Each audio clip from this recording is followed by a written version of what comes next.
تقریر تیار کرنے کا طریقہ۔ کسی موضوع پر آپ تقریر کرنا چاہتے ہیں تو اس کی تیاری آپ کیسے کریں گے؟ اس کی مختصر سی 2-3 باتیں ہیں جو ذہن نشین کریں، اس سے آپ کی تقریر تیار ہو جائے گی۔ موضوع کا انتخاب پہلے اپنے ذہن میں طے کرنا ہے کہ میں نے کس موضوع پر بات کرنی ہے۔ اگر آپ کا ذہن تیار نہیں ہے کہ کس پر بات کرنی ہے تو آپ تقریر نہیں کر سکتے۔ اب جب ایک موضوع تیار کریں گے تو اس مناسبت سے اللہ کا قرآن سب سے جامع ہے، اس میں کوئی نہ کوئی آیت آپ کو قرآن کی اشارتاً، صراحتاً، کنایتاً ضرور مل جائے گی، جس سے آپ اس مسئلے کو اخذ کریں گے۔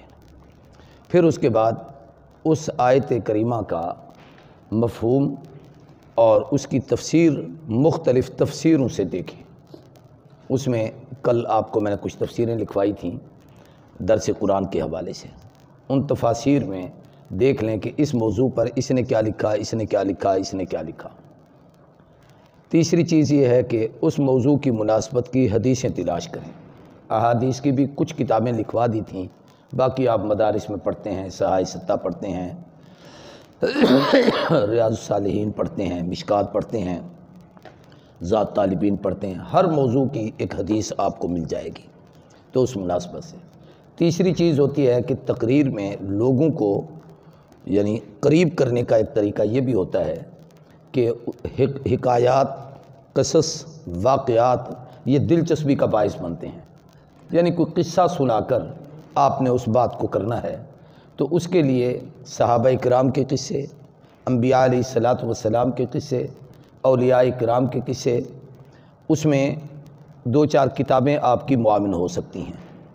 ایک تو مولانا مثنوی کی، مولانا روم کی جو مثنوی ہے، اگرچہ وہ فارسی کی کتاب ہے، یار یہ پھر گڑبڑ ہو گیا، کیا ہے اس کا؟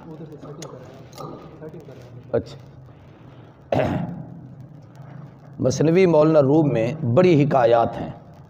ایسی شیخ سعدی رحمہ اللہ کی جتنی کتابیں ہیں ان میں حکایات ہیں۔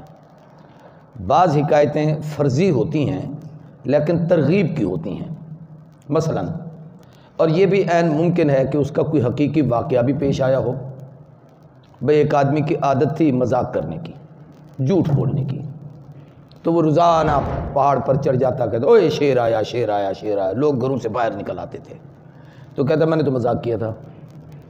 اب 2-4 دفعہ اس نے ایسے کیا، ایک دن واقعتاً شیر آ گیا، اس نے جو شور کیا تو لوگوں نے کہا یہ تو وہی ہے جو روزانہ ایسے مذاق کرتا ہے، کچھ نہیں ہوگا۔ تھوڑی دیر کے بعد پتہ چلا شیر نے اسے چیر پھاڑ کے پھینک دیا۔ تو اب یہ سارے کا سارا کیا تھا کہ وہ جو عادت بنی ہوئی تھی جھوٹ بولنے کی، اب جو صاحب حکایت نے اس حکایت کو لکھا ہے، اگر یہ واقعہ ہوا ہے تو تب بھی نصیحت ہے، بے جھوٹ نہیں بولنا چاہیے، اور واقعہ نہیں لیکن اس کو حکایت بنایا گیا ہے تو تب بھی اس سے نصیحت تو حاصل ہوتی ہے۔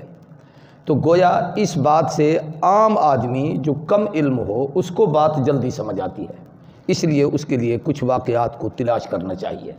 یہ واقعات بھی آپ کو مثلا صحابہ کرام کی زندگی میں مولانا زکریا کی چھوٹی سی کتاب ہے حکایات صحابہ، اس کے 12 باب ہیں حکایت صحابہ کے، ایک باب میں مختلف صحابہ کے واقعات ہیں۔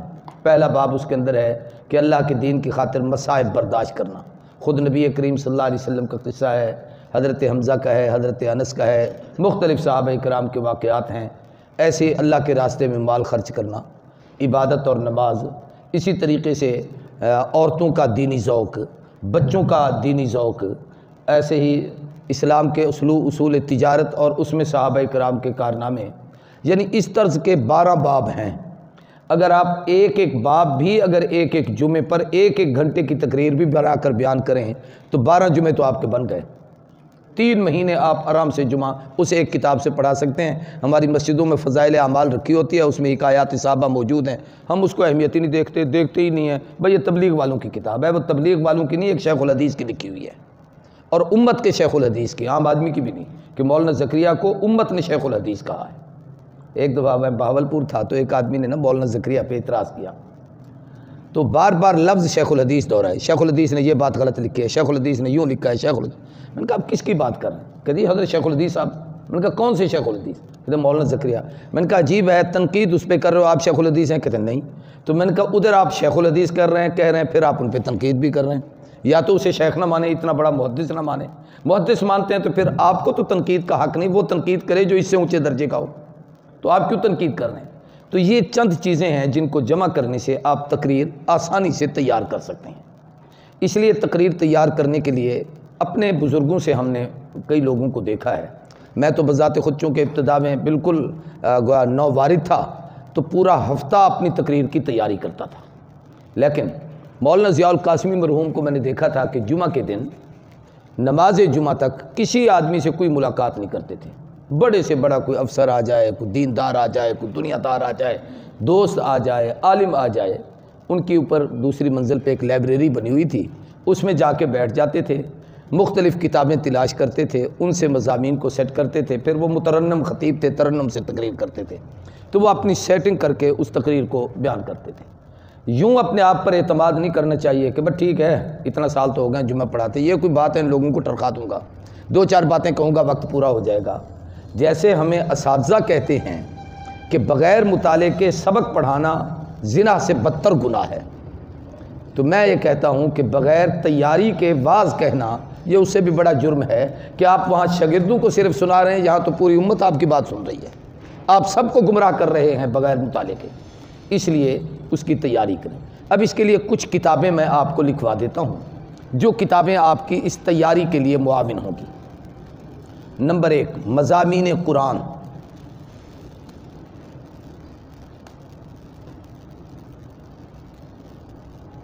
مضامین قرآن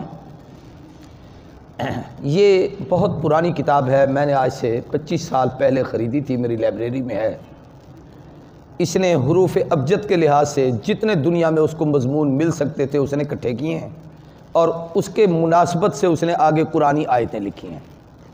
مثال کے طور پر آپ جس موضوع کو پڑھ رہے ہیں دعوت و تبلیغ، اس نے قرآن مجید سے 9-10 آیتیں چھانٹی ہیں، تلاش کی ہیں کہ اس میں بھی تبلیغ کا ذکر ہے، اس میں بھی، وہ ساری آیتوں کو ایک جگہ اس نے اکٹھا کیا ہے، ساتھ ہی اس کا ترجمہ لکھ دیا ہے، حوالہ بھی لکھ دیا ہے کہ فلاں صورت ہے، فلاں پارہ ہے، فلاں رکوع ہے۔ اب آپ کے پاس وہ 9 آیتیں ہیں، اگر آپ اس میں سے ایک آیت کو لے لیں اور اس پر پھر 5-7 تفسیروں کو دیکھ لیں تو وہ ایک آیت آپ کی 1 گھنٹے کی تقریر بن جائے گی۔ 9 دن بھی اگر آپ اس تبلیغ پر 9 جمعے بھی پڑھانا چاہیں تو لوگوں کو آپ اتنا مواد دے سکیں گے کہ آپ حیران ہو جائیں گے۔ ہر موضوع پر انہوں نے لکھا ہے، کمال کر دیا ہے۔ کتاب بڑی ضخیم ہے، اتنی موٹی کتاب ہے، میرے خیال ہے کوئی 1000-1500 سے بھی زیادہ صفحات اس کے ہوں گے۔ زاہد ملک لاہور نے چھاپی ہے، کتاب کا دل کرے گا تو دکھا دوں گا، آج کل ملتی ہے نہیں ملتی اس کا مجھے پتہ نہیں، میں نے جب لی تھی یہ اس وقت کی بات ہے۔ ایک اور کتاب ہے، اس کا نام ہے منشور قرآن، وہ بھی اسی طرز کی ہے، لیکن اس میں ایک خوبی ہے کہ عربی، اردو اور انگلش تینوں تراجم اس نے اکٹھے کیے ہیں، قرآنی آیات جمع کی ہیں، اردو میں ترجمہ کیا ہے، پھر ساتھ انگلش میں بھی ترجمہ کر دیا ہے، کیونکہ بین الاقوامی زبان ہے انگریزی، ہر دور میں ہر جگہ پر ہر ملک میں پڑھی اور بولی جاتی ہے، تو آج کل چونکہ جدت ہے ہر گفتگو میں انگریزی کے کلمات استعمال ہوتے ہیں تو ہمیں استعمال کرنے چاہیے، اور جن کو آتی ہے تو ان کو بولنا بھی کوئی عیب کی بات نہیں ہے۔ مصنف دیکھنا پڑے گا، کتاب اوپر رکھی ہے۔ تیسری کتاب القرآن العزیز، مولانا احمد علی لاہوری کا ترجمہ ہے، مولانا احمد علی لاہوری کا ترجمہ ہے۔ ترجمہ تو یہ اپنی جگہ پر ہے، اس کے شروع میں ایک عنوان انہوں نے دیا ہے، اس کا نام ہے مضامین قرآن۔ اس کو فقہی ابواب کی طرز پر بھی اور حدیث کی جو جامع کتب ہیں ان کے ابواب کی طرز پر انہوں نے قرآنی آیات کو جمع کیا ہے۔ مثلا سب سے پہلے عقیدہ توحید بیان کیا ہے، عنوان دیا ہے کتاب التوحید۔ اب اس کے تحت عنوان ہے ربوبیت باری تعالیٰ، قرآن مجید میں جہاں جہاں رب اللہ کی ربوبیت کا تذکرہ آیا ہے ان سب آیتوں کو ایک جگہ اکٹھا کر کے آیت نمبر، سورت نمبر، رکوع نمبر حضرت لاہوری نے دے دیا ہے۔ یہ اتنی بڑی محنت ہے کہ اب اس دور میں ایسی محنت کوئی نہیں کرتا۔ پھر آگے عنوان دے دیا ہے خالقیت باری تعالیٰ، کہ اللہ کائنات کے خالق ہیں، تو اس پر جتنی آیتیں ہیں ساری ان نے ایک ساتھ اکٹھی کر دی ہیں۔ عنوان دے دیا رزاقیت باری تعالیٰ، کہ اللہ کائنات کے رازق ہیں، جہاں جہاں رزق کی آیتیں ہیں ساری حضرت لاہوری نے اس میں اکٹھی کر دی ہیں۔ اختیارات باری تعالیٰ، اللہ کی قدرت اور اختیارات، اس پر جتنی آیتیں ہیں وہ ساری ایک جگہ اکٹھی کر دی ہیں۔ تو اس طریقے سے توحید کے جتنے مضامین ہیں، یا آپ اس کو یوں کہہ لیجئے کہ مسئلہ الہ، اللہ کی وحدانیت پر جو علماء پڑھاتے ہیں اور اس پر جو محنت کرتے ہیں، حضرت لاہوری کا کمال یہ تھا کہ انہوں نے سب کو ایک ساتھ اکٹھا کر کے اپنی اس تفسیر میں ابتدا میں اور بعض تفسیروں میں آخر میں وہ حصہ ہے۔ اگر آپ اس کی فوٹو کاپیاں کرا لیں تو وہ آپ کو اتنا بڑا مواد مل جائے گا، تفسیر میرے پاس ہے۔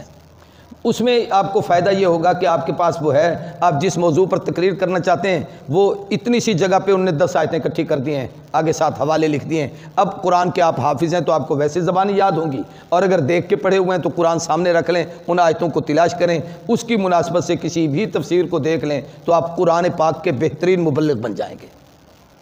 ایسی ابواب رسالت لکھیں حضور اکرم صلی اللہ علیہ وسلم کے، مثلا اس میں انبیاء علیہ السلام کی دعوت و تبلیغ، انبیاء علیہ السلام بحیثیت انسان، انبیاء علیہ السلام بحیثیت پیغام پر اللہ کے نمائندے، انبیاء علیہ السلام کا حسن سلوک، انبیاء علیہ السلام کی حضور بحیثیت داعی اللہ، حضور بحیثیت بشیر و نذیر، حضور بحیثیت سراج منیر، ایک ایک موضوع کو اس کے اندر انہوں نے لکھا ہے۔ پھر مختلف نبیوں کے واقعات کو جمع کیا ہے۔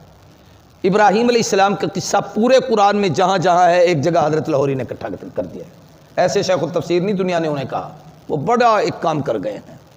نوح علیہ السلام کا قصہ پورے قرآن میں جس جس جگہ ہے وہ سارا ایک جگہ اکٹھا ہے۔ داؤد علیہ السلام کا قصے، حضرت نوح علیہ السلام کا، ابراہیم علیہ السلام کا، جس نبی کا جو تذکرہ جہاں ہے اس کو وہاں ایک جگہ اکٹھا کر کے اس کے حوالے دے دیے ہیں۔ اب آپ کے لیے بڑا خوبصورت طریقہ ہوگا کہ آپ بیٹھ کر تقریر کر رہے ہیں، قرآن سامنے رکھا ہوا ہے، تو یا یہ ہے کہ ایسی جگہ ہوتی ہے بعض مساجد میں تو اس کے اوپر قرآن سامنے آپ کھڑے ہو کے تقریر کر رہے ہیں، وہ آپ نشانات رکھ لیں، اگر حافظ نہیں ہیں تو آپ کو زبانی آیتیں یاد ہوں گی، اور ایک آیت پڑھیں اس کا ترجمہ کریں، پھر دوسری آیت پڑھیں اس کا ترجمہ کریں، آپ مضامین اتنے بیان کر سکیں گے کہ لوگ حیران ہو جائیں گے۔ اسی طریقے سے توحید رسالت کے بعد پھر انہوں نے قیامت کو بیان کیا ہے۔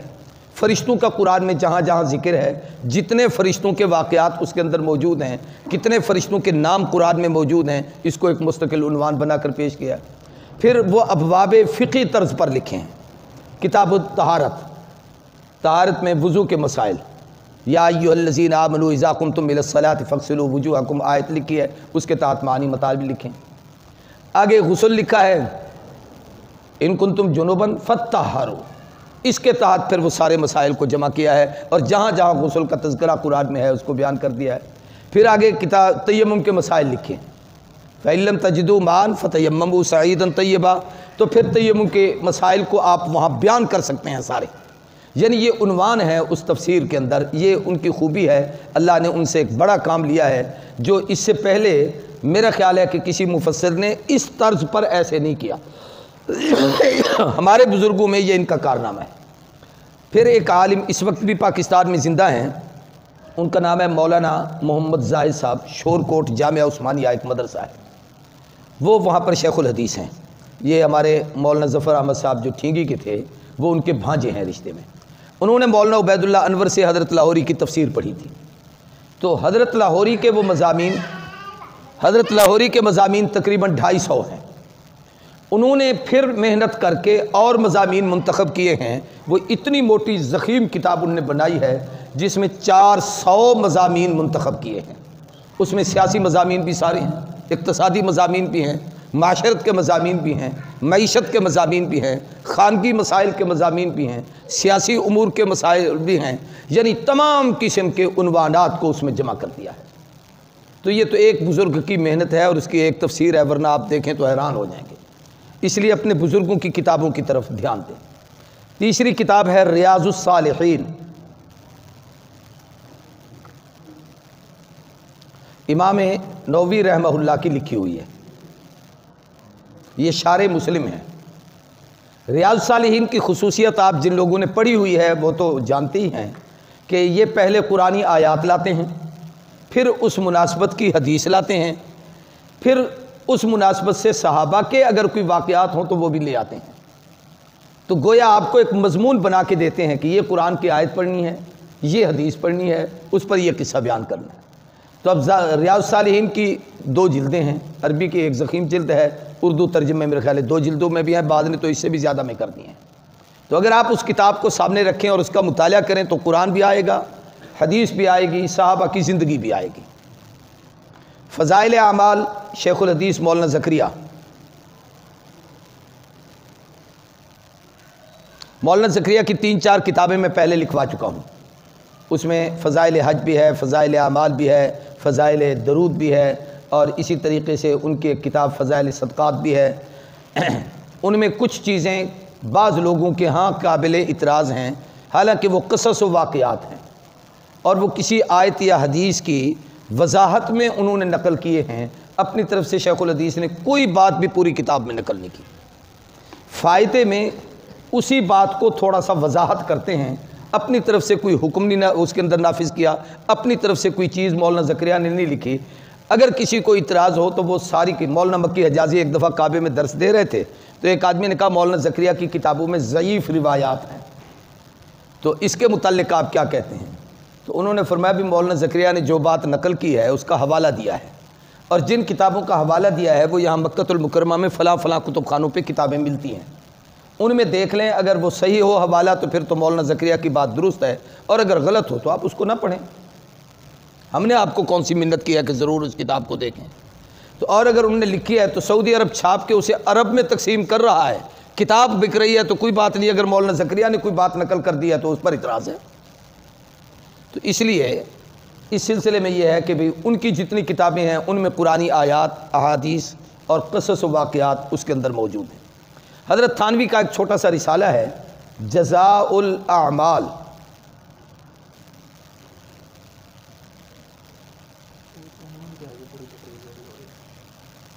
تقریر تیار کرنے کا طریقہ اور اس کی معاون کتابیں۔ جزاء الاعمال یہ حضرت تھانوی کا چھوٹا سا رسالہ ہے، اس کا عنوان کیا ہے؟ بڑا سمجھے حیران ہو جاؤ گے کہ آدمی کوئی نیکی یا برائی کرے اس کا بدلہ دنیا میں کیسے ملتا ہے۔ اعمال کا بدلہ دنیا کے اندر، آخرت میں تو ملنا ہی ملنا ہے، نیکی کی جزا ملے گی، برائی کی سزا ملے گی، لیکن دنیا مکافات عمل کی جگہ ہے۔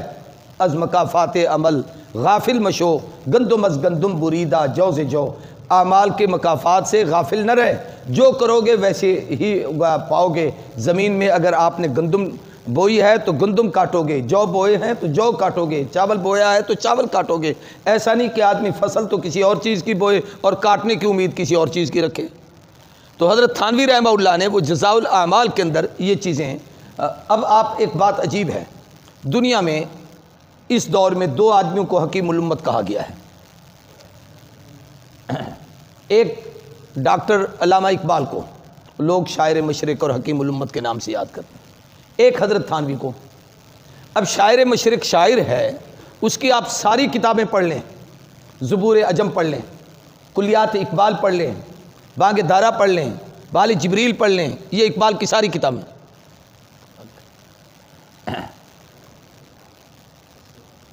سب سر رات انتظار چ رکھے ہوئے۔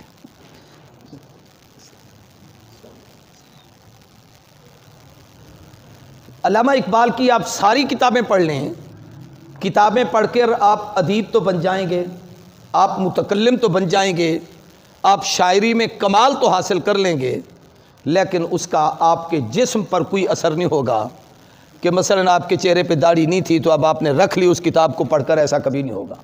آپ بے نماز تھے اب نمازی ہو گئے اقبال کو پڑھ کر، ایسا نہیں ہوگا۔ اس لیے ہمارے بزرگ کہتے ہیں کہ جب کسی عالم کی کتاب پڑھو تو صاحب عمل کی کتاب پڑھا کرو، کہ جب آپ اس کے علم کو پڑھیں گے تو اس کے عمل کی تاثیر اس علم کے اندر ہوگی۔ تو حضرت تھانوی کا وہ چھوٹا سا رسالہ ہے جزاء الاعمال، حکیم الامت اقبال کو بھی کہا گیا، تھانوی کو بھی کہا گیا، لیکن حضرت تھانوی کے اس رسالے کو صرف آپ، حالانکہ اس کی اردو بھی اتنی مشکل ہے کہ آپ کو آسانی سے سمجھ نہیں آئے گی، باب تھانوی کی اردو بڑی مشکل ہوتی ہے، اس زمانے کی تھی، آج کل کئی لوگوں نے وہ بتا رہا ہوں نا، حکیم الامت وہی بتا رہا ہوں، کیوں کہتے ہیں امت کی نبضوں پر اس نے ہاتھ رکھ کے حالات کے تحت ہر چیز کے مسائل لکھ دیے تھے۔ آپ ان کی یہ بیشتی زیور دیکھ لیں، اخیر کر دی ہے، اس میں ہر ظاہراً وہ عورتوں کے لیے ہے، حقیقت میں مردوں کے مسائل، عورتوں کے مسائل، نکاح طلاق کے مسائل، بیماریاں، ان کے علاجات، آدمی کوئی کاروبار کرنا چاہتا ہے وہ اس کوئی مسائل ہیں اس کے، وہ کوئی چیز حضرت تھانوی نے نہیں چھوڑی جو اس کے اندر درج نہ کی۔ پہلے دور میں شادیوں میں سب سے بڑا ہدیہ بیشتی زیور ہوتا تھا، لوگ جہیز میں اپنی بچیوں کو دیتے تھے اور اس کی ترغیب دیتے تھے کہ اس کو پڑھ لو۔ تو حضرت تھانوی کا وہ چھوٹا سا رسالہ ہے، اگر آدمی تنہائی میں 2 گھنٹے نکال کر اس کو پڑھ لے تو آدمی کی زندگی بدل جاتی ہے، کیونکہ اس میں تھانوی کے اپنے عمل کی تاثیر ہے، صرف علم نہیں ہے۔ تو ہمارے بزرگوں کے علم کے ساتھ عمل بھی ہوتا ہے، اس لیے ان کی کتابوں کو پڑھنا چاہیے۔ کتابیں پڑھنے کو آپ کو بڑے بڑے سکالر لوگوں کی ملیں گی، بڑے بڑے ڈاکٹروں کی ملیں گی، بڑے بڑے پی ایچ ڈی لوگوں کی ملیں گی، لیکن آپ کو جو علم کے ساتھ عمل کا فائدہ ہوگا وہ اپنے مشائخ کی کتب سے ہوگا اور کسی سے نہیں ہوگا۔ ایک کتاب اور لکھیں، تاریخ دعوت و عزیمت، تاریخ دعوت و عزیمت، تاریخ دعوت و عزیمت، مولانا ابو الحسن علی ندوی، جن کو علی میاں بولتے ہیں۔ اس میں انہوں نے امام مجدد الفسانی سے لے کر اپنے اکابر تک کی ساری تاریخ نقل کی ہے، ایک ایک بزرگ کے واقعات اس کے اندر ملتے ہیں، بلکہ اس سے پہلے کی تاریخ بھی لکھی ہے، حضرت پیران پیر شیخ عبد القادر جیلانی اور ان لوگوں کے واقعات بھی ہیں، فقہا کے واقعات بھی ہیں، ان کی تاریخ کو اس کے اندر جمع کیا ہے۔ تاریخ پڑھنے سے، پہلو کے حالات پڑھنے سے نئی نسل کو جلا ملتی ہے، ان کو پتہ چلتا ہے کہ ہمارے بڑے ایسے تھے، ہم کیا کر رہے ہیں۔ تو تاریخ دعوت و عزیمت یہ 4 جلدوں میں کتاب ہے، میرے پاس ہے لائبریری میں، دیکھنے کی تو اجازت ہوتی ہے، اٹھانے اور لے جانے کی نہیں، تو اس لیے آپ اس کتاب کو بھی پڑھیں۔ مولانا یوسف کاندلوی کی ایک کتاب ہے حیات الصحابہ،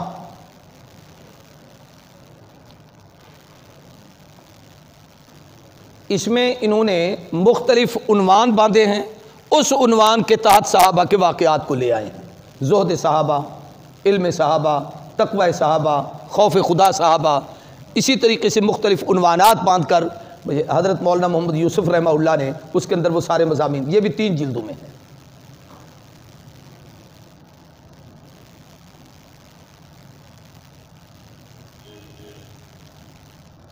ایک بزرگ گزرے ہیں مولانا محمد میاں، یہ حضرت مدنی کے خلیفہ بھی تھے اور حضرت مدنی کے رشتہ داروں میں سے بھی تھے، سید تھے، سید محمد میاں، ان کی 3-4 کتابیں ہیں، ان کے نام لکھیں۔ علماء ہند کا شاندار ماضی،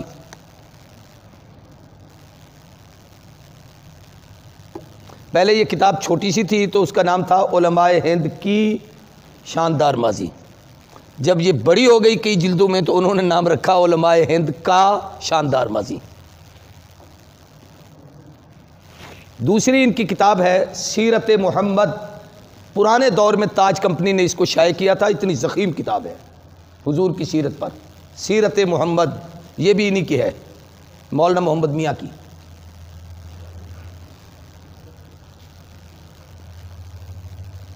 ان کی ایک اور کتاب ہے نور البصر فی سیرت خیر البشر، اردو میں ہے لیکن چھوٹا سا رسالہ ہے، کوئی زیادہ لمبی چوڑی کتاب نہیں ہے، نور البصر فی سیرت خیر البشر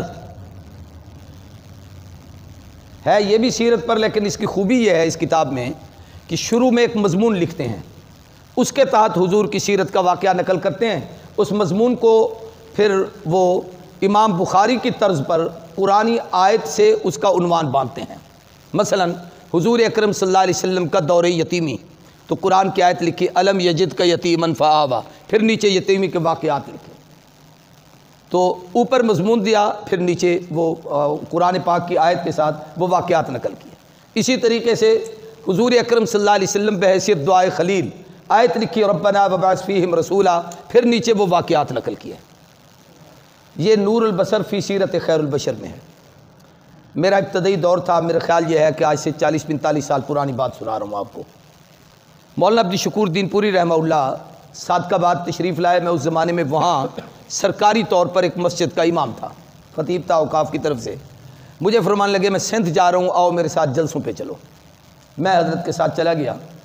سندھ میں جیکم آباد کی طرف جاتے ہوئے نا راستے میں ایک شہر آتا ہے کندھ کوٹ، وہ ضلع آج کل تو میرے خیال ہے کشمور ضلع بن گیا بھائی، ہاں بن گیا۔ تو تو وہ اس کی تحصیل ہے کند کوٹ، لبے سڑک وہاں ایک مدرسہ ہے، بہت بڑا مدرسہ ہے ہمارے بزرگوں کا، اس مدرسے کا جلسہ۔ ایک تقریر آج کل ہمارے نو وارد خطیبوں میں زیادہ گردش کرتی ہے کہ میں نے قرآن سے پوچھا کہ نبی کی آنکھیں کیا ہے تو قرآن نے یہ کہا، میں نے قرآن سے پوچھا نبی کی زبان کیا ہے تو قرآن نے یہ کہا، میں نے قرآن سے پوچھا کہ نبی کے ہاتھ۔ اس کا موجد اول میں ہوں، اس سے پہلے اس کو کسی نے نہ بیان کیا ہے نہ کسی نے نقل کیا ہے۔ یہ میں نے محنت کی تھی اس نور البصر فی سیرت خیر البشر سے کہ صرف عنوان اور قرآن، عنوان اور قرآنی آیت، تفصیل چھوڑ دی تھی۔ اب وہ اس کو سارے کو آپ اکٹھا کریں تو کم از کم 20-25 منٹ کی تقریر ہے، مولویوں کو ساری نہیں آتی، جتنی ان کو یاد ہوتی ہے 2 4 8 10 جملے اسی پہ گزارا کر کے واہ واہ تو ہو جاتی ہے۔ یہ میں نے تقریر اس وقت یاد کی، مولانا دین پوری مجھے لے گیا، مجھے بھی شوق تھا کہ یہ کہیں مجھے 10 منٹ یہ مجھے بھی دے دیں، تو حضرت نے ان کو کہا بھی یہ بچہ میرے ساتھ ہے، اس کی تقریر کرواؤ، تو انہوں نے بھی اہمیت نہ دی، ویسے کوئی خاتم آیا ہوا ہے تو تھا بھی خاتم ہے، حیثیت بھی کوئی نہیں تھی۔ تو رات کو حضرت دین پوری کی تقریر ہوئی، اس وقت سٹیج پر سید محمد شاہ صاحب امروٹی رحمۃ اللہ علیہ، حضرت سائیں عبد الکریم رحمۃ اللہ علیہ بیر شریف والے، حضرت مولانا حافظ اسد محمود حالجوی رحمۃ اللہ تعالیٰ علیہ، یہ بڑے بڑے مشائخ، اور یہ مولانا عبدالصمد صاحب بھی ساتھ تھے جو موجودہ سجادہ ہیں، یہ سب حضرات سٹیج پہ تشریف فرما تھے۔ دین پوری کا اپنا ایک روپ ہوتا تھا، اس کے چہرے کی وجاہت سادگی کے باوجود مجمع پہ چھا جانا، یہ اللہ نے ان کو بڑا ملکہ دیا تھا۔ تو حضرت سٹیج پہ آئے تو حضرت نے انہیں کہا یار میری تقریر سے پہلے 10 منٹ اس بچے کو دے دو، یہ تھوڑا سا بیان کرے گا، میں پھر تقریر کروں۔ تو میں نے پھر سوچا بھی 10 منٹ کی کیا تقریر کروں، تو وہ تقریر 10 منٹ کی بن جائے گی، اس میں سے جتنی باتیں ہو جائے گی۔ تو بس میں نے کہا بھی موضوع میرا یہ ہے، تفسیر تو حضرت کی تقریر ہوگی چونکہ انہوں نے سیرت پر تقریر کرنی ہے اور آپ نے موضوع بھی وہی لکھا ہوا ہے، تو میں صرف اس کا ایک چھوٹا سا خلاصہ بیان کرنا چاہتا ہوں۔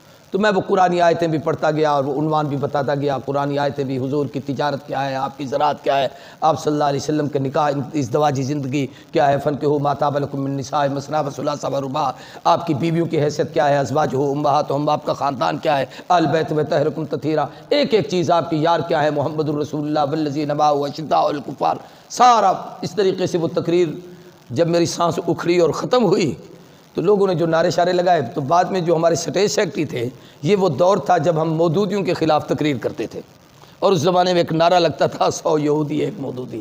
اب تو ماشاءاللہ یاری ہے، اب تو احسان اللہ کا یہ ہے کہ اللہ نے ان سے اتنا بڑا کام لیا کہ اس میدان کے کام کرنے والے بھی پیچھے رہ گئے۔ مولانا عبد الاکبر چترالی نے جو عظمت صحابہ کا بل پاس کروایا ہے، کتنے بڑے لوگ تھے جو صحابہ ہم کرتے رہتے ہیں، لیکن اللہ جس سے چاہتا ہے کام لے لیتا ہے، اللہ نے ان سے کام لے لیا ہے۔ تو یہ اللہ کا بہت بڑا انعام و احسان ہے، اور ذالک فضل اللہ یؤتیہ من یشاء، اللہ کا فضل ہے، اللہ جسے چاہے عطا کرتا ہے۔ تو میں عرض کر رہا ہوں کہ بہرحال وہ پھر تقریر میری ختم ہوئی تو سٹیج سیکرٹری کھڑا ہو گیا، اس نے کہا میں پوری دنیا کے مودودیوں کو چیلنج دیتا ہوں، یہ سارے اچھا اتفاق یہ ہے کہ مودودیوں کو تقریر کرنا نہیں آتی، یہ ایک عجیب بات بتاؤں۔ ہمارے میاں طفیل صاحب مولانا مودودی کے بعد جو جماعت اسلامی کے امیر بنے تھے نا، وہ بیچارہ لکھ کے تقریر کرتا تھا۔ وہ ایک جلسے پہ تشریف لے گئے، اتفاق ایسا ہوا کہ وہ لکھی ہوئی تقریر کپڑے تبدیل کیے تو وہ گھر رہ گئی۔ اب وہ ادھر ہاتھ ڈالیں ادھر ہاتھ ڈالیں ادھر ہاتھ ڈالیں، وہ تقریر نہ ملے تو خطبہ تو کیا پڑھنا تھا، کہا بھائی دوستو بزرگوں، اصل بات یہ ہے کہ آپ کو پتہ ہے میں لکھ کر گفتگو کرتا ہوں، وہ لکھی ہوئی تقریر گھر رہ گئی ہے، پھر کبھی بات کریں گے، وآخر دعوانا، چپ کر کے بیٹھ گئے۔ تو کم از کم اتنا مواد آپ کے دماغ میں ہونا چاہیے کہ اگر آپ کو فی البدیہہ کوئی کہہ دے تو آپ 2 باتیں تو کہہ سکیں، 2 4 آپ باتیں وہاں تذکرہ کر سکیں۔ تو خلاصہ یہ عرض کر رہا ہوں کہ وہ سٹیج سیکرٹری نے کہا کہ جی ایک آدمی اس جیسا دکھا دو جو ہمارا ایک مقرر اس نے جو گفتگو کی ہے، یہ سارے مل جائیں اس کے برابر نہیں ہو سکتے۔ اس نے بڑی تڑیاں شڑیاں دی۔ تو پھر واپسی کے سفر میں میں ان بزرگوں کے ساتھ روڑی تک کٹھے آیا، اور ہم شکارپور کے راستے سے آئے تو وہاں مختلف بزرگوں کو اتارتے اور پہنچاتے ہوئے وہاں پہ پہنچے۔ تو میں فرنٹ سیٹ پہ نا ڈرائیور کے اور حضرت محمد شاہ صاحب امروٹی کے درمیان میں بیٹھا تھا۔ تو بچہ تھا، مجھے بڑی نیند آ رہی تھی، تو محمد شاہ صاحب نے میرا سر پکڑ کے نا اپنے یوں سینے کے ساتھ لگا لیا اور میرے اوپر یوں ہاتھ رکھ لیا اور فرمایا نیند کرو، تو میں سو گیا۔ ان لوگوں کی دعائیں بڑی کام آتی ہیں۔ تو رات میں نے آپ کو شاہ صاحب کا ایک وظیفہ بھی لکھوایا تھا نا، یا شافی کا۔ تو بہرحال یہ کہ میں یہ بتا رہا ہوں کہ نور البصر فی سیرت خیر البشر ان کی کتاب ہے۔ ایک کتاب ان کی اور ہے، اس کا نام ہے قصص القرآن، یہ بھی 4 جلدوں میں ہے۔ ساتھ کو فون کر، مولانا رابطہ تھے ساتھ سے، رابطہ تو حمدہ پہ، اچھا ٹھیک۔ کیا کتاب لکھی ہے جی؟ قصص القرآن۔ ان سب کتابوں کے مصنف ہیں مولانا حفظ الرحمن سیوہاروی۔ یہ جمعیت علماء ہند کے مرکزی رہنما رہے ہیں، ناظم اعلیٰ رہے ہیں۔ جب مفتی کفایت اللہ دہلوی امیر تھے، یہ اس وقت جمعیت علماء ہند کے ناظم اعلیٰ تھے، مولانا حفظ الرحمن سیوہاروی۔ یہ رات بھی کوئی دوست پوچھ رہا تھا کہ یہ اتنے بڑے لوگ تھے، یہ کام بھی کرتے تھے، کتابیں بھی لکھتے تھے، مطالعہ بھی کرتے تھے، کیسے ہوتا تھا؟ ان کے وقت میں برکت ہوتی تھی۔ ہیں؟ ہاں، یہ نور نہیں، مولانا محمد میاں کی وہ 2 کتابیں تھیں، علماء ہند کا شاندار ماضی اور سیرت محمد، بس۔ جزاک اللہ، آپ نے اچھا کیا۔ اب یہ 2 کتابیں جو ہیں نا، نور البصر اور قصص القرآن، یہ مولانا حفظ الرحمن سیوہاروی کی ہے۔ ایک کتاب اور لکھیں، سیرت مصطفیٰ، یہ 3 جلدوں میں ہے، حضرت مولانا محمد ادریس کاندھلوی رحمہ اللہ کی۔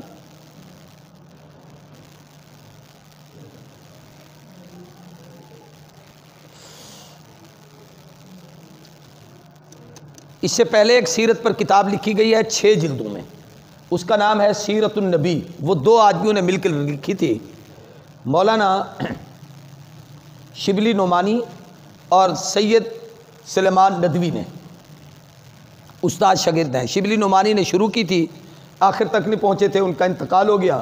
پھر اس کے بعد نعمانی کا جو شبلی کا جو بقیہ تھا اس کو مکمل کیا سید سلیمان ندوی نے۔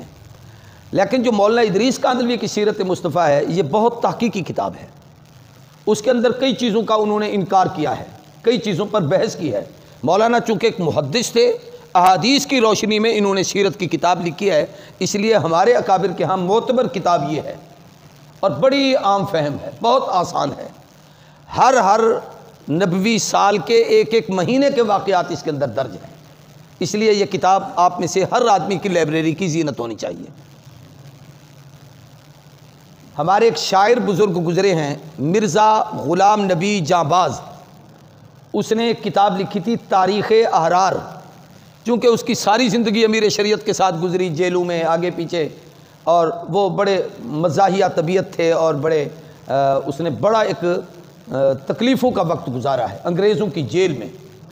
ہم نے اس کا وجود دیکھا تھا، صحیح آپ یقین جانیے اس کے جسم پہ اتنے بڑے بڑے داغ تھے کہ اس کے وجود پر ہڈیوں کے نشان تھے، اور وہ حضرت استاد جی ادھر آگے آ جائیں نا، آئے نا، ادھر آ جائیں۔ عبدالی مسجد تبلیغی مرکز ہے ہمارا ملتان میں، حضرت قاری صاحب وہاں ماشاءاللہ ہیں۔ کیا پوچھ رہے ہو؟ یہ اکابر سارے ملتان سے تشریف لائے ہیں، میں ان کا تعارف آپ سے کرواتا ہوں۔ ان نے شفقت فرمائی، کل ان نے آنا تھا، یہ رات جامعہ مقصدلوب میں حضرت اقدس مولانا فضل الرحمان صاحب کے پاس تھے، ابھی تشریف لائے ہیں، اللہ ان کو جزائے خیر عطا کریں۔ تو تاریخ احرار یہ بھی آپ کے بزرگوں کی ایک عظیم تاریخ ہے، اس کو یاد کرنا چاہیے۔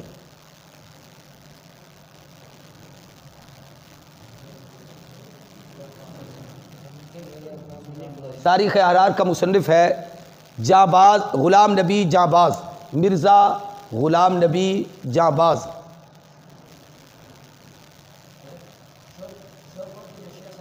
ہاں، مولانا محمد زاہد تبیان القرآن، تلخیص تبیان القرآن۔ مولانا لاہوری کا جو القرآن العزیز ترجمہ ہے، اس کے اوپر انہوں نے اور مضامین مرتب کیے ہیں، 400 مضامین اس کے اندر ہیں۔ خلط ملط کر رہے ہو، کس کا مصنف پوچھتے ہو؟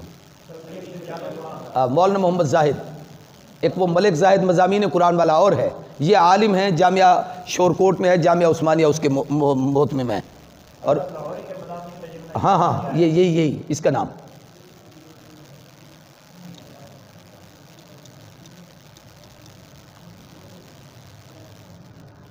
سیرت النبی کا نام بھی لکھ لیں، وہ جو شبلی نعمانی والی ہے۔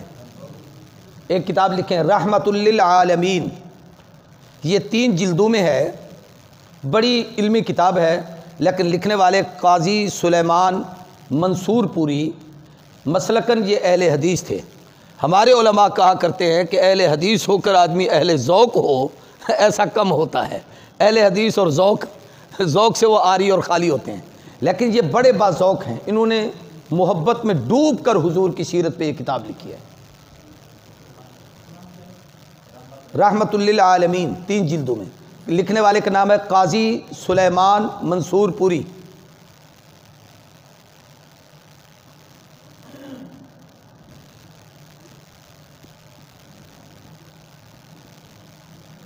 ہم جو مولویوں کے خلاف کہتے ہیں نا کہ صحابہ کرام تنقید کرتے ہیں، تو پھر یہ ہمارا دعویٰ کے ساتھ رکھتے ہیں، جب وزادار نے اتنا کام کیا ہے ہمارے دعوے میں کیا؟ اچھی بات ہے، مودودی قبر میں چلا گیا ہے، وہ لکھ گیا ہے۔ پچھلوں نے بہت سارے لوگوں نے اس کی تردید بھی کی ہے، مثلا ڈاکٹر اسرار اس سے علیحدہ ہو گیا تھا اسی وجہ سے۔ اسی طریقے سے قاضی حسین احمد، اس کا والد حضرت مدنی کا خادم تھا، اور اس نے اپنے بیٹے کا نام حسین احمد حضرت مدنی کے نام کی وجہ سے رکھا تھا۔ یہ یہاں حضرت درخواستی کو بھی ملنے آیا تھا، اور یہ کہتا تھا میں جماعت اسلامی کے ساتھ سیاسی طور پر تو اس کے اصولوں کا پابند ہوں کہ وہ ایک منظم تنظیم ہے، اور اس میں کوئی شک نہیں کہ جتنے منظم وہ ہیں اتنے ہم نہیں ہیں۔ ہمارے تو جذباتی ہوتے ہیں نا، اپنے لیڈروں کو کافر بنا دیتے ہیں۔ مزاج کے خلاف ایک بات آئی ہے تو کہا بس یہ بے ایمان ہو گیا، اس نے فلاں سے پیسے کھا لیے ہوں گے، لیکن ان کے اصول بڑے زوردار ہیں۔ تو اس نے کہا لیکن مودودی صاحب کے عقائد و نظریات سے میرا کوئی تعلق نہیں ہے۔ تو وہ جو آدمی قبر میں چلا گیا اس کا معاملہ اس کے سپرد، اس کی ان تحریروں کا ہم انکار کر سکتے ہیں۔ ہمارے حضرت خلیفہ غلام محمد دین پوری کو کسی نے کہا کہ جی فلاں بزرگ کی جو فلانی کتاب ہے، بلکہ آپ کو نام ہی بتا دوں، حضرت خواجہ غلام فرید رحمۃ اللہ علیہ کے متعلق کہا کہ ان کا جو دیوان ہے اس میں کچھ اشعار ایسے ہیں جو غیر شرعی ہیں، تو ان کے متعلق کیا حکم ہے؟ تو حضرت نے فرمایا وہ صحیفہ الہی تو نہیں ہے نا، اللہ کا کلام تو نہیں ہے، بندے کی لکھی ہوئی کتاب ہے، اور بندے کے کلام میں ترمیم و تنسیخ ہوتی ہے، پتہ نہیں بعد والوں نے لکھا ہے یا انہوں نے لکھا ہے، ایک بات۔ دوسرا یہ کہ اگر لکھنے والا زندہ ہوتا تو ہم اس سے پوچھتے کہ کیوں لکھا ہے، جب وہ فوت ہو گیا ہے تو کلام کو رد کر دو اور قائل کے متعلق خاموشی اختیار کرو کہ وہ رب کے ہاں پہنچ چکا، اللہ جانے اس کا معاملہ جانے۔ ہمارے بزرگوں میں احتیاط کا طریقہ یہی ہے کہ اگر اس قسم کی کوئی بات ہو تو وہ معاملہ خدا کے سپرد کر دیا کریں۔ مواعظ حضرت تھانوی، یہ 30-32 جلدوں میں کتاب ہے۔ حضرت تھانوی کے جتنے مواعظ ان کی زندگی میں ہوتے تھے، ہر واعظ کو لکھا جاتا تھا، باقاعدہ کمال اس میں لکھنے کا یہ ہوتا تھا کہ لکھتے تھے کہ کتنے آدمی تھے، کس جگہ واعظ ہوا، اس محفل میں جناب والا علماء یا عوام کتنے تھے، عنوان کیا تھا، اور پھر اس کے بعد وہ پورا واعظ لفظ بلفظ۔ آج کل تو ٹیپ ریکارڈ اور آپ کے موبائل سسٹم اور یہ آ گئے، اس زمانے میں وہ قلمی لکھتے تھے، کمال کر دیتے تھے۔ ایک ایک بات حضرت تھانوی کی محفوظ ہے، حضرت تھانوی کے واقعات علیحدہ محفوظ ہیں، ان کے لطائف جو علمی ہوتے تھے وہ علیحدہ محفوظ ہیں، ان کے مواعظ علیحدہ محفوظ ہیں، ان کی تفسیری نکات علیحدہ محفوظ ہیں، علم حدیث پر ان کی کاوش علیحدہ محفوظ ہے، علم فقہ پر ان کی کاوش علیحدہ محفوظ ہے۔ اس لیے حضرت تھانوی کی کوئی کتاب بھی ملے آپ اسے لے لیا کریں۔ آج کل حضرت تھانوی کی کتابوں پر مختلف بزرگوں نے محنت کی ہے، مفتی محمد شفیع صاحب رحمہ اللہ نے محنت کی، اسی طریقے سے مولانا تقی عثمانی نے محنت کی، اور بھی ان کے کئی مریدین نے۔ چونکہ حضرت تھانوی کی اردو بہت دقیق تھی، جو آج کل سمجھ نہیں آتی، اس کو انہوں نے عام فہم کیا ہے۔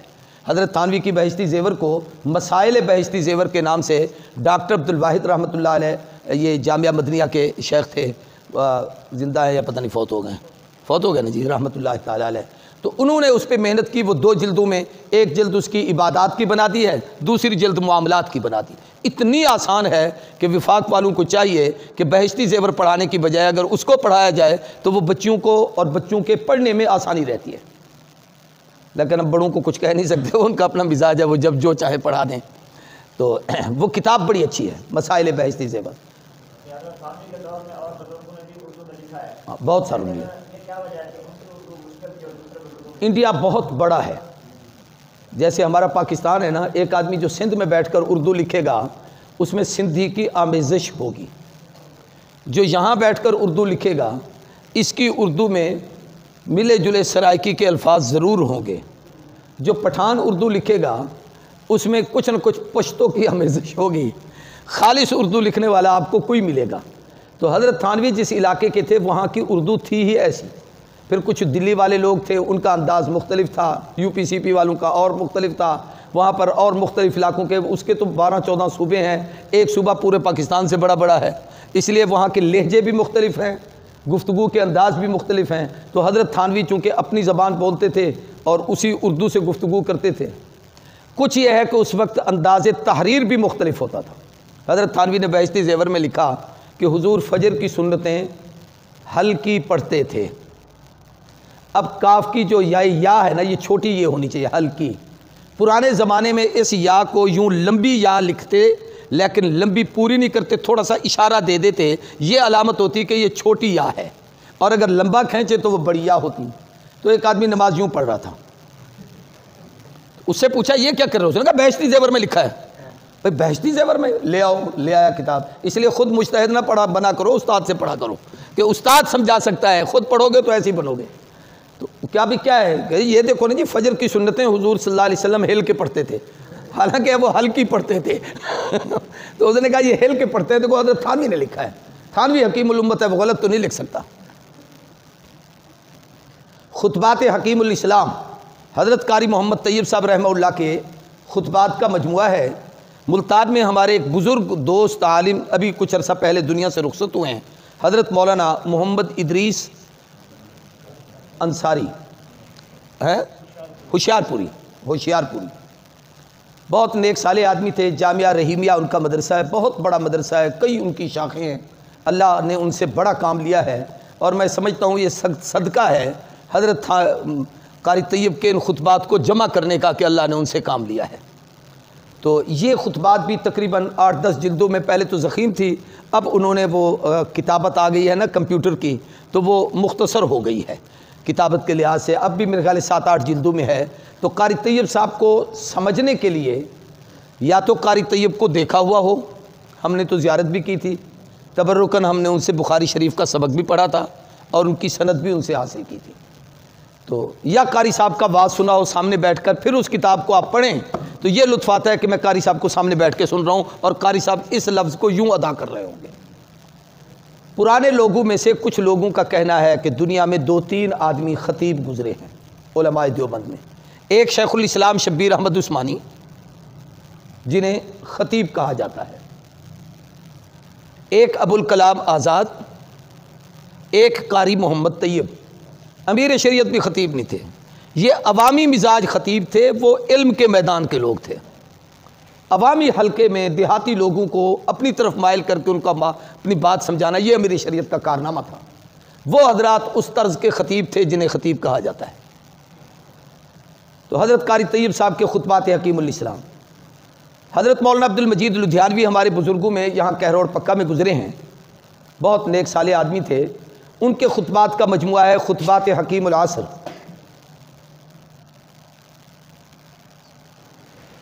یار کوئی کہوا چاہ کچھ ہے گھننا بزرگوں کو پلوا, اللہ دا بندہ وہ ساتھ کو گھننا.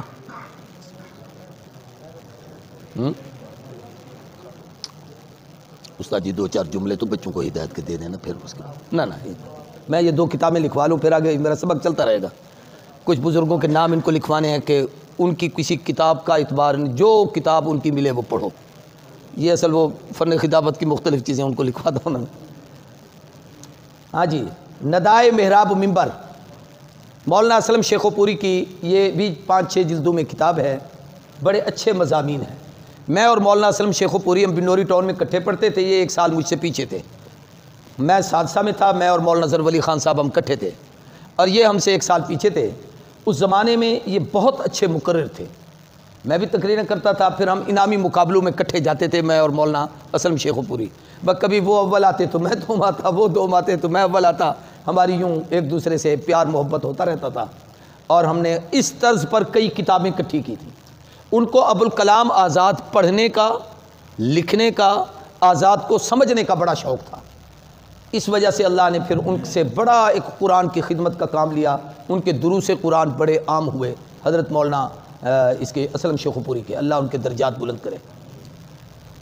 مولانا آزاد کی ایک کتاب ہے غبار خاطر, یہ انہوں نے جیل میں لکھی تھی. غبار خاطر, دل کا غبار.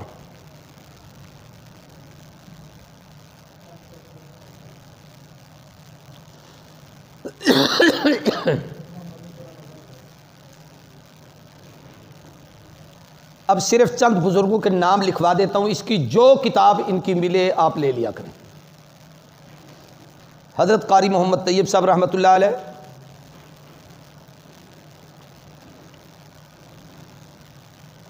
چند بزرگوں کے نام یہ عنوان دے دیں۔ حضرت سید حسین احمد مدنی رحمۃ اللہ تعالی علیہ، ان کے مکتوبات بھی چھپے ہوئے ہیں، ان کے ملفوظات بھی چھپے ہوئے ہیں۔ ان کی ایک کتاب ہے نقش حیات، جس میں ان کی اپنی آپ بیتی اپنے قلم سے ہے۔ ایسی ان کی ایک کتاب ہے شہاب ثاقب، مختلف کتابیں ہیں ان کی۔ اور یہ جو علماء دیوبند کے عقیدے کی کتاب ہے، کیا نام ہے جی، المہند المفند عقائد علماء دیوبند، یہ حضرت مدنی کی تحریک پر لکھی گئی تھی۔ اس کو ترتیب دیا تھا مولانا خلیل احمد سہارنپوری نے، لیکن اس کے محرک اول حضرت مدنی ہی تھے۔ حکیم الامت مولانا اشرف علی تھانوی رحمۃ اللہ علیہ، ان کی تمام کتابیں۔ مفتی اعظم مفتی محمد شفیع صاحب رحمۃ اللہ علیہ، یہ دیوبند میں بھی مفتی اعظم رہے، وہاں مدرس رہے، پھر تحریک پاکستان میں شامل ہوئے، پھر تحریک کے بعد جب پاکستان کو وجود ملا تو پھر یہ وہاں سے ملتان اپنا کراچی تشریف لائے، اور پھر انہوں نے دارالعلوم کراچی کی بنیاد رکھی۔ تو یہاں پاکستان میں پھر یہ مفتی اعظم بنے۔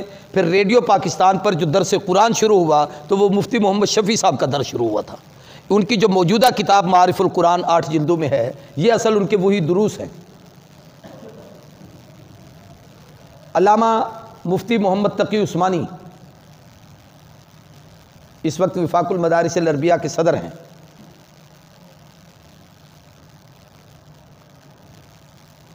یہ ان کی تیسری چوتھی نسل ہے جو مسلسل صاحب علم لوگ ہیں۔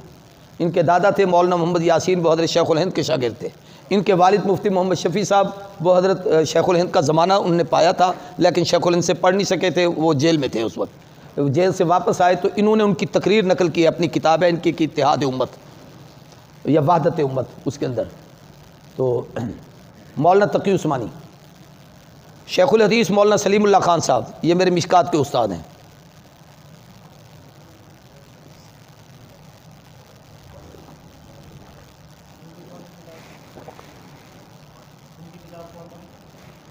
مولانا سلیم اللہ خان صاحب کی تقریر مشکات بھی ان کی چھپی ہے، بخاری بھی چھپ گئی ہے ان کی، کتاب المغازی ان کی چھپ گئی ہے، اور بھی کئی، یعنی ان کی علمی باتیں اس کے اندر اور عام فہم ہے، چونکہ مولانا کی اردو بڑی سلیس ہوتی تھی مولانا سلیم اللہ خان صاحب کی۔ مولانا محمد نافع جھنگ، یہ دارالعلوم دیوبند کے فاضل تھے۔ یہ تشریف لے گئے تھے دیوبند دورہ حدیث کرنے کے لیے، مولانا خان محمد کنیا شریف والوں کے دورے کے ساتھی ہیں۔ اور عجیب بات یہ ہے کہ یہ حضرت مدنی سے دونوں نہ پڑھ سکے، کہ حضرت مدنی 3 سال کے لیے نظر بند ہو گئے تھے۔ تو پھر مولانا اعزاز علی رحمۃ اللہ علیہ، مولانا محمد ابراہیم بلیاوی رحمۃ اللہ علیہ، ان لوگوں کے پاس انہوں نے دورے کے اسباق پڑھے، تو مولانا اعزاز علی نے ان کو بخاری پڑھائی تھی۔ تو یہ سیال شریف والوں کی بیعت تھے، ان کا تعلق پیری فقیری کا آخر تک وہاں سیال شریف رہا۔ میر محمدی اپنا محمدی شریف ایک جگہ ہے جھنگ میں، چنیوٹ جاتے ہوئے، وہاں ان کا یہ علاقہ ہے۔ ان کے ایک بھائی وہاں MNA MPA بنتے رہے ہیں، بلکہ یوں سمجھ لیجئے کہ قومی اسمبلی میں جو ہمارے علماء پنجاب میں سے تھے، جن میں مولانا چنیوٹی، پھر مولانا چنیوٹی کے بعد ان کا بیٹا، اور ادھر سے جھنگ سے مولانا ایثار مرحوم، مولانا اعظم طارق شہید، یہ حضرات جتنے ہیں، یہ آپس میں ایک دوسرے کے معاون ہوتے تھے مذہبی معاملوں میں۔ تو مولانا محمد نافع نے کمال کیا ہے تحقیق کرنے میں۔ ان کی صدیق اکبر پر علیحدہ کتاب ہے، فاروق اعظم پر علیحدہ ہے، سیدنا عثمان پر علیحدہ ہے، سیدنا علی پر علیحدہ ہے، سیدنا امیر معاویہ پہ 2 جلدیں ہیں وہ علیحدہ ہے، بنات رسول پر ایک اتنی ضخیم کتاب ہے وہ علیحدہ ہے، ازواج مطہرات پر ایک بڑی ضخیم کتاب ہے وہ علیحدہ ہے، شیعوں کے سوالات کے جوابات اس پر ان کی کتابیں ہیں وہ علیحدہ ہے۔ اور ایک کتاب ان کی بڑی مارکت الآراء ہے، جس کا عربی میں سعودی حکومت نے ترجمہ کیا ہے، رحماء بینہم، جس میں حضرت ابو بکر اور اہل بیت، عمر اور اہل بیت، عثمان اور اہل بیت، امیر معاویہ اور اہل بیت، ان کی رشتہ داریاں اور ان کے تعلقات کو حوالہ جات سے نقل کیا ہے۔ بڑی کمال کی کتاب لکھی ہے، اور اس میں بڑا سلجھا ہوا انداز ہے کہ کتنا بڑا متعصب اور بدبخت آدمی اگر اپنی نیت درست کر کے کتاب کو پڑھے، اللہ اسے ضرور ہدایت عطا کرتے ہیں۔ یہ ہمارے بزرگوں کی ایک بڑی محنت ہے۔ مولانا محمد نافع، ایک اور بابے کا نام لکھیں، حضرت مولانا خیر محمد جہلندری رحمۃ اللہ علیہ، ان کے چھوٹے چھوٹے رسالے ہیں، آپ کو وفاق کے نصاب میں بھی ایک رسالہ پڑھایا جاتا ہے، خیر الاصول فی حدیث الرسول، پڑھتے ہو؟ ہاں اس طریقے سے ہمارے ہاں بچوں کو جو نماز پڑھائی جاتی ہے نماز حنفی وہ انہی کی ہے، اور انہوں نے فقہ حنفی پر بہت بڑا کام کیا مولانا خیر محمد صاحب رحمہ اللہ نے۔ حضرت تھانوی سے بیعت تھے، ان کے خلیفہ تھے، انور شاہ کے شاگرد تھے۔ علامہ شمس الحق افغانی، جی ہاں وہ میں اس وقت گیا بھی تھا۔ عجیب بات ہے کہ ان کی تدفین وفات تو بڑا عرصہ ہو گیا ہے، پھر ان کے درمیان میں بیٹے تھے مولانا محمد شریف صاحب رحمہ اللہ، بڑا عرصہ وہ محتمم رہے، پھر ان کی وفات ہوئی، پھر حضرت قاری حنیف صاحب آئے تو یہ 35-40 سال تو اب ان کو ہو گئے۔ تو قاری حنیف صاحب کے اس دور میں آج سے چند سال پہلے 7-8 سال پہلے وہاں ایک طالب علم وہ مجھے ملا جو کہتا ہے سب سے پہلے یہ خوشبو میں نے سونگی، رات کو میں اٹھا تو میں بڑا حیران ہو گیا کہ یہ کیا ہے، تو پورے مدرسے میں خوشبو مہک رہی ہے۔ قریب ہوتے گئے تو جا کے دیکھا، مٹی اٹھائی تو اس قبر سے خوشبو مہک رہی۔ پھر قاری حنیف صاحب کو بتایا گیا، وہ بھی تشریف لائے، اساتذہ اکٹھے ہوئے، علماء جمع ہو گئے، تو مجھے بھی پتہ چلا، میں اس وقت پتہ نہیں کس طرف کہیں جلسوں پہ تھا، تو میں نے وہ جلسے 1-2 کینسل کر کے نہ صرف یہ اپنی زندگی میں اپنے کسی ایسے بزرگ، کیونکہ حضرت لاہوری کے متعلق تو ہم سنتے ہیں کہ ان کی قبر سے خوشبو آتی تھی، اور بھی کئی لوگوں کی آئی ہے۔ ہمارے ایک اور بزرگ تھے امین شاہ صاحب مخدوم پور پہوڑا کے ملتان کے قریب، ان کی قبر پر بھی میں گیا تھا، انہوں نے بتایا، لیکن وہ اس وقت 4-5 دن گزر گئے تھے، لیکن وہ غور سے مٹی کو اٹھا کے قریب کرنے سے تو خوشبو محسوس ہوتی تھی، لیکن ایسے نہیں پتہ چلتا تھا۔ لیکن حضرت ان کی مولانا خیر محمد صاحب کی قبر سے نا اتنی مہک تھی کہ آدمی حیران ہو جاتا، وہ پورا ماحول معطر ہو گیا تھا۔ پھر یہ کچھ دن کے بعد ان بزرگوں نے سب نے دعائیں مانگیں، اللہ تبارک و تعالیٰ نے پھر اسے عام معمول کی کیفیت پر بنا دیا۔ تو آپ نے نام لکھا جی علامہ شمس الحق افغانی، یہ بڑے متبحر عالم تھے، علامہ شریف کاشمیری کے بھی استاد تھے۔ یہ ایک عرصہ بہاولپور جامعہ عباسیہ ہوتا تھا، یونیورسٹی تھی نواب کے زمانے میں، اس نے مختلف مکاتب فکر کے علماء رکھے ہوئے تھے۔ بریلوی بزرگوں میں مولانا غلام محمد گھوٹوی وہاں پڑھاتے تھے، ملتان کے مولانا احمد سعید شاہ صاحب کاظمی وہ وہاں پڑھاتے تھے، اہل حدیث علماء میں مولانا محمد حسین کولو تارڑوی، کولو تارڑ ایک علاقہ ہے، یہ گوجرانوالا کے قریب ہے کہیں، وزیر آباد کے ساتھ، وہاں کے تھے، وہ وہاں پڑھاتے تھے۔ علماء دیوبند میں سے تبلیغی جماعت کے مولانا محمد احمد کے والد مولانا محمد فاروق وہاں پڑھاتے تھے، یہ دیوبند کے فاضل تھے اور حضرت شیخ الہند کے شاگرد تھے۔ اسی طریقے سے علامہ شمس الحق افغانی یہ حضرت شیخ الہند کے شاگرد بھی تھے، انور شاہ کے بھی شاگرد تھے، یہ وہاں پڑھاتے تھے۔ ان کا ایک درس ہوتا تھا، وہاں ایک مسجد ہے، میں وہاں اس مسجد میں بھی کئی بار گیا ہوں، اس مسجد کا نام جامع فاروقیہ مدرسہ ہے، اس کی مسجد ہے، اس میں 7 روزہ درس دیتے تھے جس میں ڈاکٹر، پروفیسر، وکیل لوگ آتے تھے۔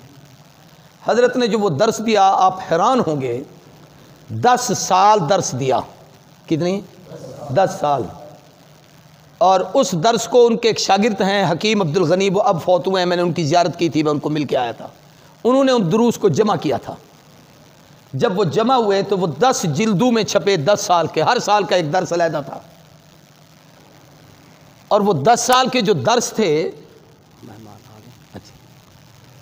وہ جو 10 سال کے درس تھے جو جمع ہوئے، آپ حیران ہو جائیں گے کہ وہ قرآن مجید کا پہلا پاؤ بنا۔ نہیں سمجھے آپ؟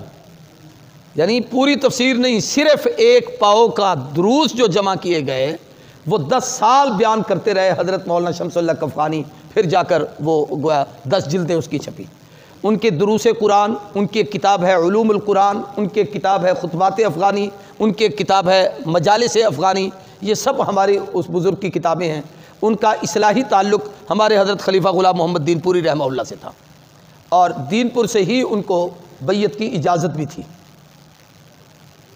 سید نور الحسن شاہ بخاری رحمہ اللہ، یہ ملتان کے بزرگ تھے، بنیادی طور پر ڈیرہ غازی خان کے تھے، بہت اچھے ادیب تھے، بہت اچھے بولنے والے تھے، بہت اچھے متکلم تھے۔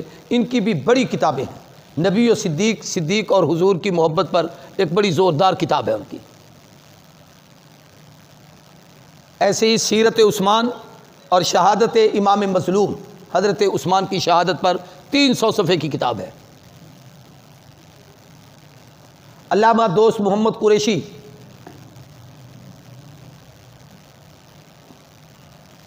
علامہ دوست محمد قریشی،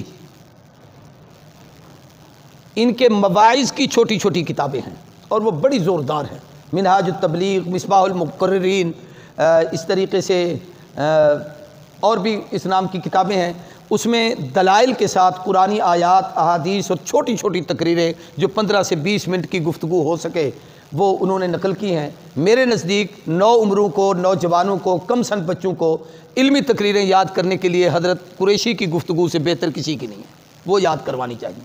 یہ جو ہم رٹے لگواتے ہیں، ایسی اردو بول رہے ہوتے ہیں جس کا مجمع میں سے کسی کو پتہ نہیں چلتا، اس کا کوئی فائدہ نہیں ہے۔ منہاج التبلیغ، مصباح المقررین،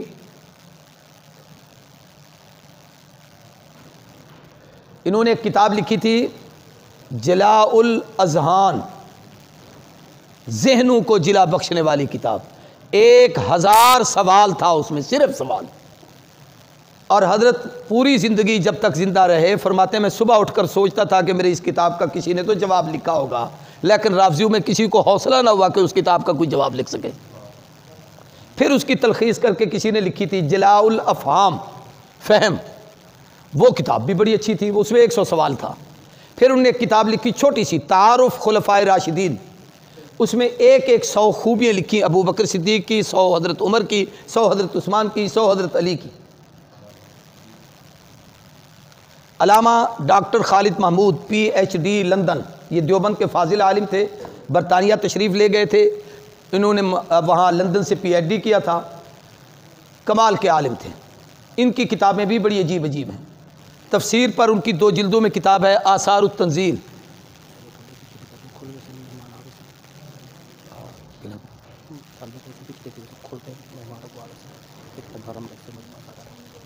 آپ حضرات نا وہ آج ہمارے کچھ انتظامی شہر کے مہمان آ رہے ہیں، تھوڑا سا یوں کھلے ہو جائے تاکہ وہ یہاں آ کے بیٹھیں گے، تھوڑے سے پیچھے ہو جائیں، اس نشست کو چھوڑ کے اسے، اور کھلے ہو کے بیٹھ جائیں پیچھے، تاکہ سامنے رہیں، میرے سامنے رہیں بس۔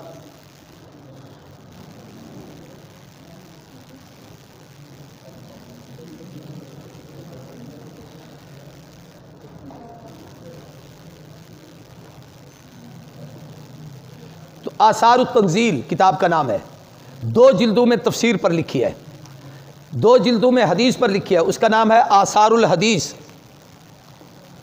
2 جلدوں میں فقہ پر لکھی ہے، اس کا نام ہے آثار التشریع۔ 2 جلدوں میں تصوف پر لکھی ہے، اس کا نام ہے آثار السلوک۔ یہ میں نے ساری سبکن پڑھی ہیں۔ شاہ عبد العزیز محدث دہلوی کی کتاب ہے تحفہ اثنا عشریہ، ان کی بھی جو کتاب ملے، ان کی تفسیر عزیزی چھپنا شروع ہوئی تھی، 4 جلدیں چھپیں، 4 سپارے، 2 پارے پہلے، 2 آخری۔ شاہ صاحب اللہ کو پیارے ہو گئے۔ اگر وہ تفسیر چھپ جاتی تو قرآن مجید کا دنیا میں سب سے بڑا انسائکلوپیڈیا اردو زبان میں وہ ہوتا، لیکن وہ اللہ کو پیارے ہو گئے۔ محدث دہلوی، اجوبۃ الاربعین،